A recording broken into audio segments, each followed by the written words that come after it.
रखा। मैं आपको बताऊं कि स्कूल में स्पोर्ट्स एक्टिविटीज क्यों जरूरी है, क्योंकि हमें ऐसे बच्चों का निर्माण करना है जिसके शरीर में बल, बुद्धि में पांडित्य, चेहरे पर चमक और मन में हमारे पूर्वजों की स्मृतियां हमेशा हमेशा के लिए रहे। हमें ऐसे बच्चों का निर्माण करना है। मेरा मकसद केवल स्कूल में यही है कि बच्चों को पढ़ाई के साथ साथ उसके जीवन कौशल को भी ठीक किया जाए, क्योंकि जीवन कौशल जीवन में सफलता दिलाता है। हिंदी, अंग्रेजी, गणित, सामाजिक अध्ययन, विज्ञान, ये 5 मुख्य विषय तो हैं, लेकिन ये जीवन के मुख्य 5 विषय नहीं। जीवन के मुख्य 5 विषय में जीवन कौशल जो है वो 60% का प्रतिभाग रखता है। जीवन कौशल का मतलब उसके जीवन का अनुशासन, उसके बच्चों के साथ संबंध, समाज का ज्ञान और उसके अपने जीवन की जो नैतिक क्रियाएं हैं उनको करने का अनुशासन। ये सभी जीवन कौशल में आता है। आपका एटीट्यूड, आपका सोशल और इमोशनल स्किल, इन सब चीजों पर स्कूल बगैर बहुत ज्यादा ढोल पीटे इस पर काम करता है। काउंसलर मैडम का काम केवल यही है उन बच्चों की काउंसलिंग करना जो बच्चे खेल में भाग नहीं ले रहे। फिजिकल एजुकेशन के टीचर का ये उद्देश्य है कि हमारे स्कूल का कौन बच्चा शारीरिक रूप से कमजोर है।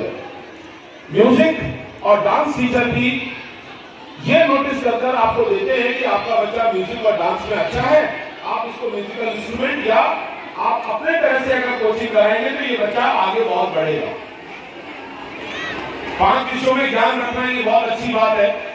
आप लोग पेरेंट्स मीटिंग में आते हैं तो सबसे ज्यादा आपको अंकों की चिंता होती है। मेरा आपसे आग्रह है कि आप अपने बच्चे के बारे में टीचर से उसके बिहेवियर के बारे में बात करें, उसके अनुशासन के बारे में बात करें, वो अपनी चीजों की देख रेख, बिलोंगिंग्स को कैसे संभाल कर रखता है उसके बारे में बात जरूर करें। अपने बच्चे के बारे में बात करें कि क्या वो शारीरिक रूप से ताकतवर है या नहीं, क्या उस बच्चे को क्लास में प्रश्न पूछने की आदत है या नहीं, क्या उसके अंदर मित्रता का भाव है या नहीं। आप इन सब चीजों के बारे में भी जरूर पूछिए, क्योंकि आप केवल अंकों की तरफ देखते हैं। अगर अंक देखने हैं तो दूसरे बच्चों के साथ कंपैरिजन मत करिए। आप अपने बच्चे को देखिए, मेरे बच्चे की ग्रोथ कितनी हो रही है, मैं उससे संतुष्ट हूं, क्योंकि दूसरे बच्चे की एबिलिटीज अलग है, आपके बच्चे की अलग है। आपका बच्चा खेल में ज्यादा है तो अंग्रेजी में नंबर कम है, कोई फर्क नहीं पड़ता। खेल का जीवन में बहुत महत्व है।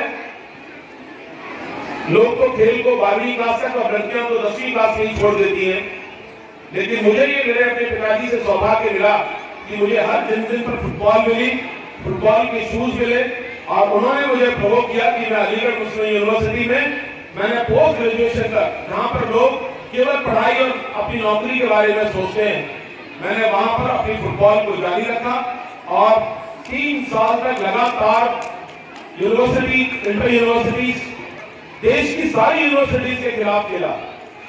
लेकिन इसका मतलब ये नहीं था कि मैं पढ़ाई को छोड़ दूं। आज भी मेरे ऑफिस में जब बच्चे या गार्जियंस आते हैं तो मैं उनको गोल्ड मेडल दिखाता हूँ। पढ़ाई में भी गोल्ड मेडल इसलिए मिला क्योंकि विकृति थी नहीं, फालतू की चीजों में ध्यान था ही नहीं, खेल और पढ़ाई। अगर हम 2 डोमेन में भी हैं तो हम बहुत आगे जाएंगे। लेकिन आजकल के बच्चों का, जैसे भाई साहब ने कहा कि सबसे प्रमुख स्थान है मोबाइल का और फालतू की चीजों का, तो बच्चे शाम का वक्त जो है वो या तो मोबाइल में खराब कर रहे हैं या ट्यूशन और कोचिंग में खराब कर रहे हैं।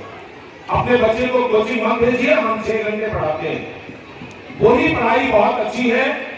इतने अच्छे टीचर्स हैं, मैं बताऊं कि IITM को स्कूल में रखना अपने आप में चैलेंज होता है।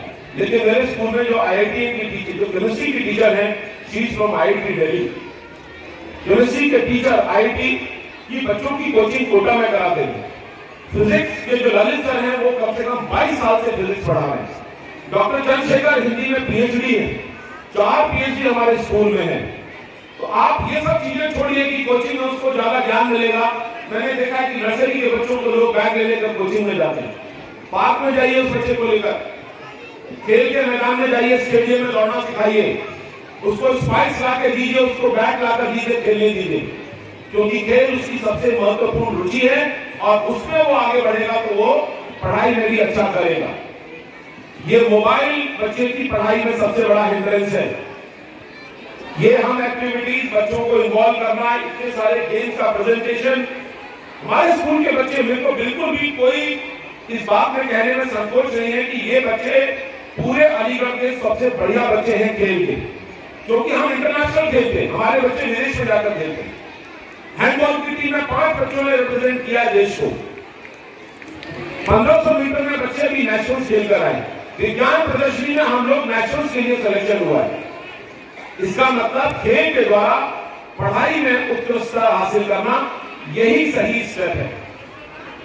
आकाश, पाताल, अंसल, बंसल, इन कोचिंगों में जाकर मैं आपको बता रहा हूं और कहूं तो ऑफिस में लिख के दे दूं, इनसे भला नहीं होने वाला, क्योंकि शाम का वक्त बच्चे का खेल का है। आप उसके पीठ पर बैग लाकर भेज देते हैं, आपको लगता है ये होमवर्क करेगा, लगता है कि कोचिंग में कुछ अलग से इसको पढ़ा देंगे और सिलेक्शन हो जाएगा। नहीं होगा सिलेक्शन, मैं आपको बता, पता इससे नहीं चलता क्योंकि 1000 बच्चे पढ़ते हैं और 10 का फोटो आता है। हम बताते हैं हमारी क्लास में 200 बच्चे होते हैं और 54 बच्चों के 90% अबव मार्क्स हैं। ये अचीवमेंट है।